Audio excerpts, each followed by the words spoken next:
doing it just for future. We're probably not gonna need power anytime soon. So, and all we'll have is a generator if we do for now. I don't think I'm gonna run solar or anything out here, but I want to wire it because we're gonna insulate it and then do some. We're gonna finish the walls off and stuff. So now's the time to do it, whether we use it or not. So I'm gonna run everything in 12.2. 12.2 is good for 20 amps, and most generators are, you have a 20 amp plug-in.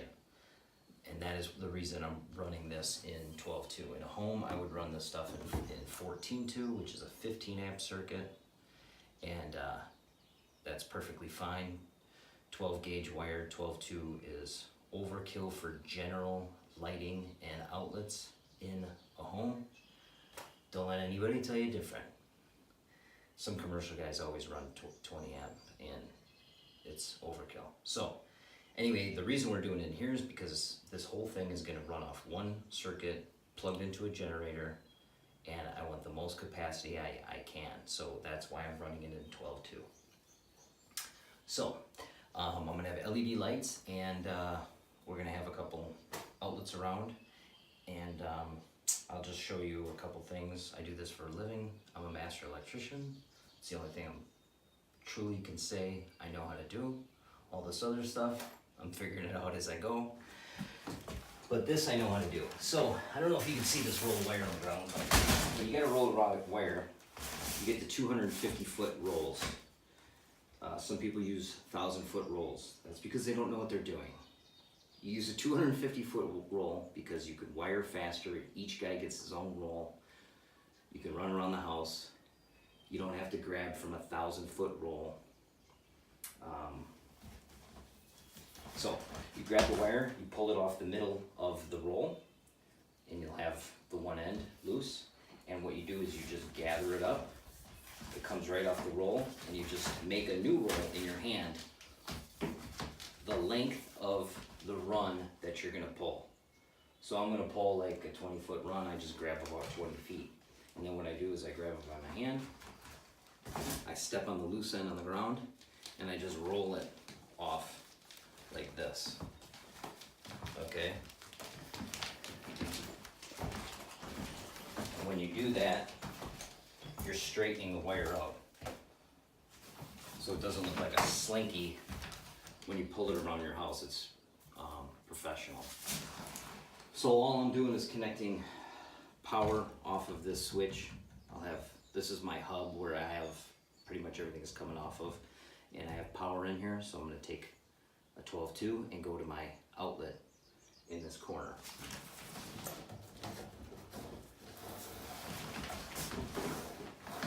Just drill yourself some holes.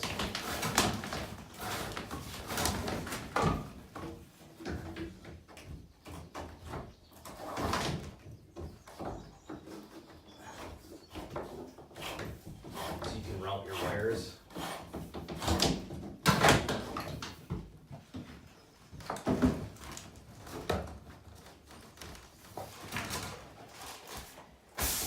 And then you have to staple every, I believe code is 4 feet on Romex.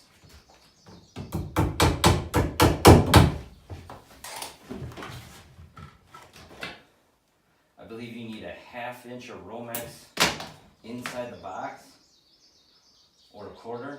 I think it's a 1/2.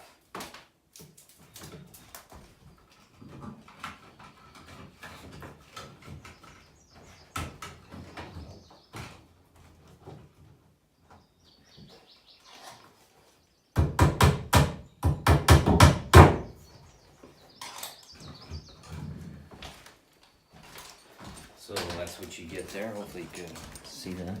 Yeah.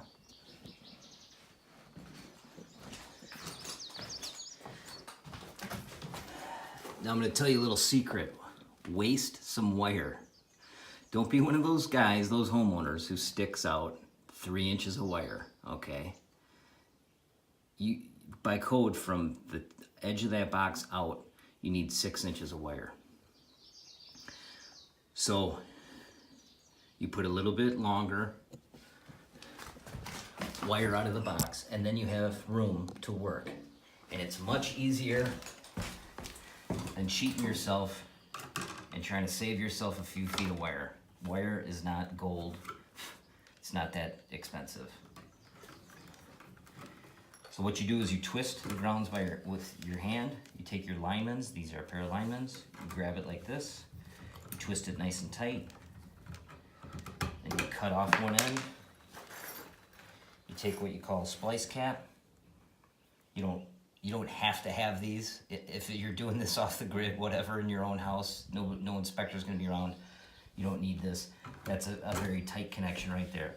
But what you're supposed to do is slide this splice cap on, pinch it, and a lot of guys pinch it on the side, crimp it on the side, but I don't do that. I take my cutters and I just crimp it across a diagonal. Now this doesn't come off, and what you can do if you have to add a wire, you could pinch it and pull it right off.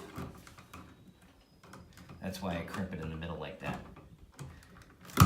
Push it in the bottom of the box, then you push all these wires to the bottom back of the box. You cut nice and neat. There, now I have wire to work with when I pull this out of the wall after it's sheetrocked or sheeted or whatever. Then you fold it in like a accordion, I guess.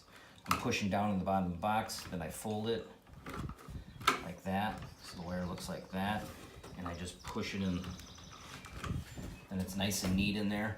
You can grab it with one finger come finish time, yank it all out, it's ready to go. Your ends are straight, they're not curled or crimped or anything, so it's easy to finish. So that's what you end up with. You have to put a staple within 8 inches of that box.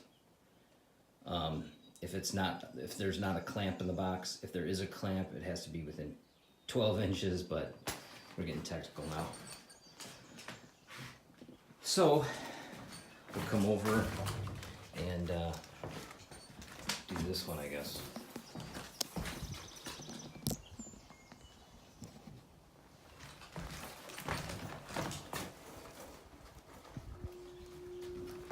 Try to lay your wire flat so it looks nice. Get yourself a Romex strippers. The shape of the Romex, you go straight perpendicular. You don't want to go on an angle, or you cut the wires inside. You leave about a 1/2 inch, put your thumb on there, crimp it, pull it off, take your paper, pull that off, stick it in the box, pull it up. Now it's not going to move on you. Put your staple in the top. Those are nice and flat. Then I take my grounds, bring them to the bottom so I can work with them.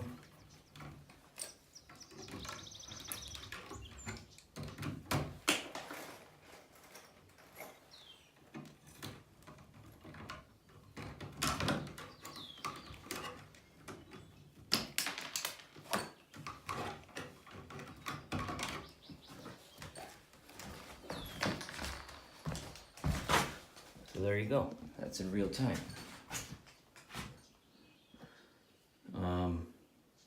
I'll start doing this switch box when I get all the wires in there. I'll show you how to do that.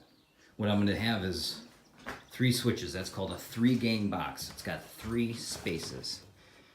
You can put a switch there, there, and there. My first switch will be these 2 sets of lights.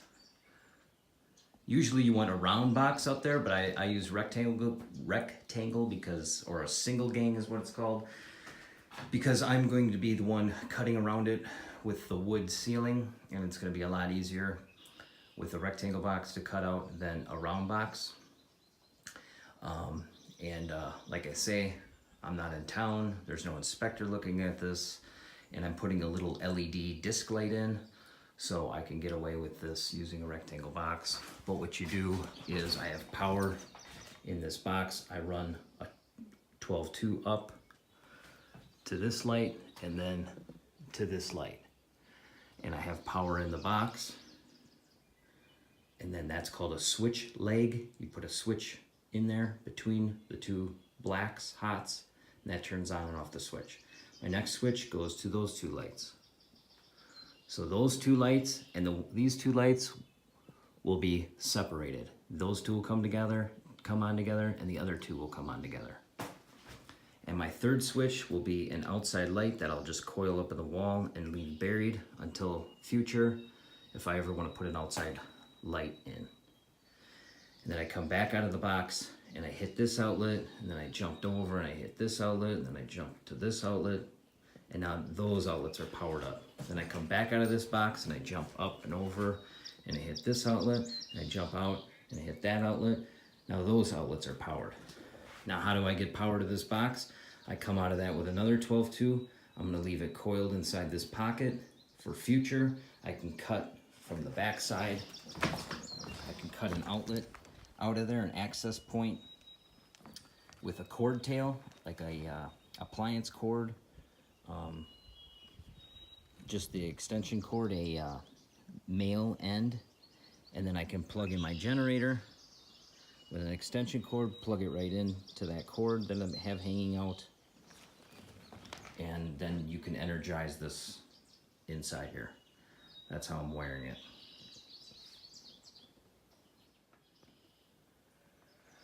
Okay, so now we have all the wires in this box, and it looks like, how do you keep all these straight, right?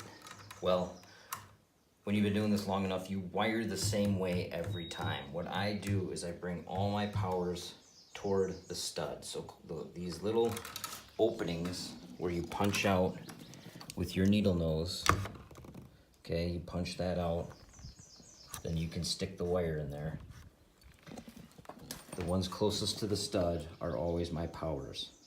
So this one is a power, this one is a power, this one goes to the outlets on the right hand side, this one goes to the outlets all along here, and then the last one on the bottom is the one that I buried in the wall, okay?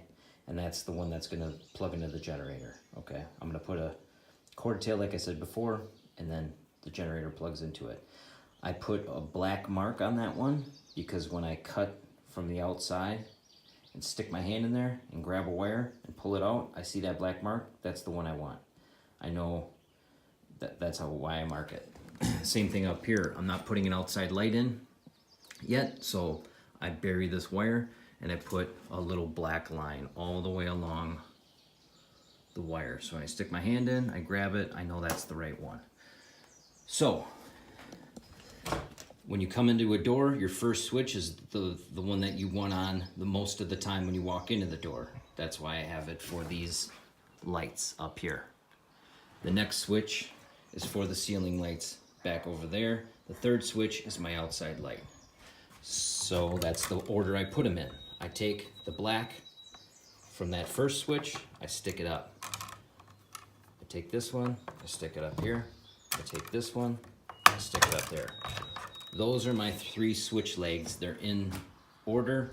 They're up out of the way.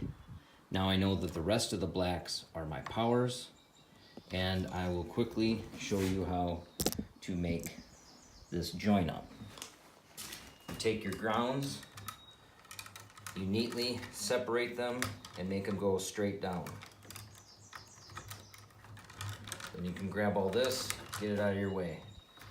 Grab about half in one hand, half in the other, twist them together a couple times, just like the outlet. Then you grab it with your lineman's and you twist the whole works. Then I leave 3, because I need a ground for each switch. That's 3. I leave 3 of them. I cut off the other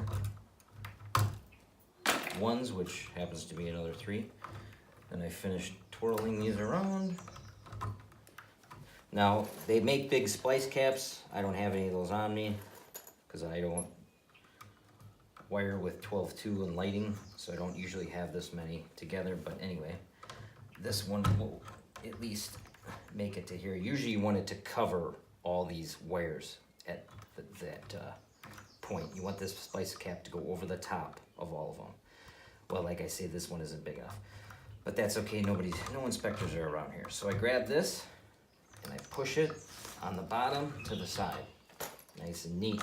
Then I grab the rest of those wires except for my 3 switch legs. I separate the blacks from the whites.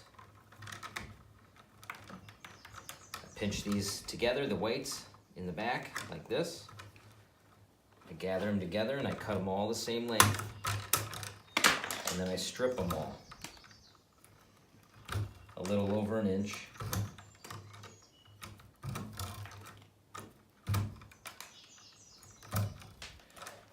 Now they're all nice and butted, tight. Keep them together, and you twirl these. Now that's harder than it looks, but anyway, what you come up with is a nice tight, see that? Nice tight twist. Then you put your wire nut on.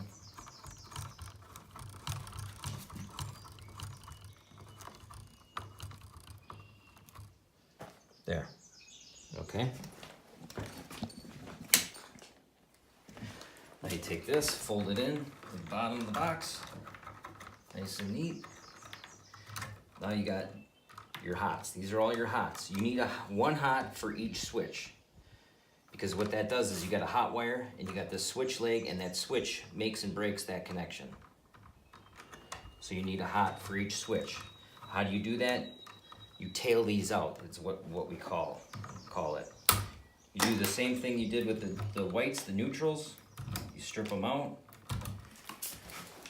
Then you take a wire and you need 3 blacks out of here. Okay, 1, 2, 3. Cut it.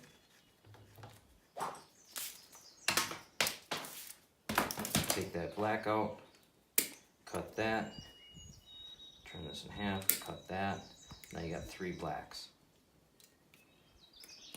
You strip those all. 1 inch. You get them so they're even. Put a little turn in them. Put them with these. Make them so they're all even. Then you twirl all these together. Twist them. And I cut them even.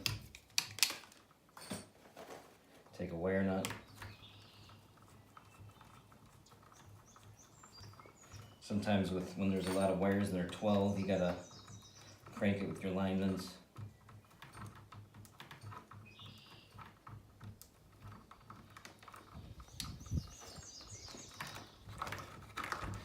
Now you separate all of these. Now you take each switch down. I put them to the bottom with its own hot wire. Take the switch leg, put it with the hot wire. Lightly twist them together. Switch leg, hot wire. Twist them together.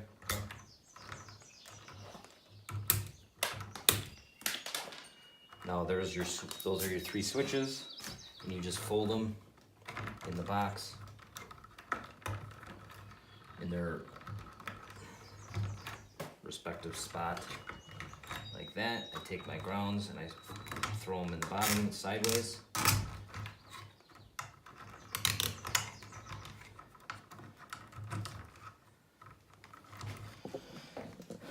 And that's what you end up with. It's nice and clean. At finish time, you just grab the switch, pull it out. You know where it's going, what switch it is. It's not all just a mess pushed in there. And then at finish time, you forget which one's which. This is all neat. They're all where they need to be. And then the drywallers or whatever can come in and do their thing. You want to push them back in the box so they don't hit them with their rotozip. But anyway, there you go. So we got it wired. So that's how you wire single pole switches, meaning it's a switch, it's a light that's controlled from one location. Those 2 lights on the right are controlled from that switch. Those 2 lights on the left-hand side in the ceiling are controlled with that switch, and the outside light is controlled with that switch. So this is a real simple way, And this is all I need in this cabin. There's another door over here, but I'm not gonna be walking out there and turning lights off or on and going to the dock. It's just not gonna happen. It's 3 steps away from the other switch, so I'm not gonna need to do that. But there's my little tutorial on a simple wiring of a small cabin or whatever. I don't like talking about this stuff because I do it for a living.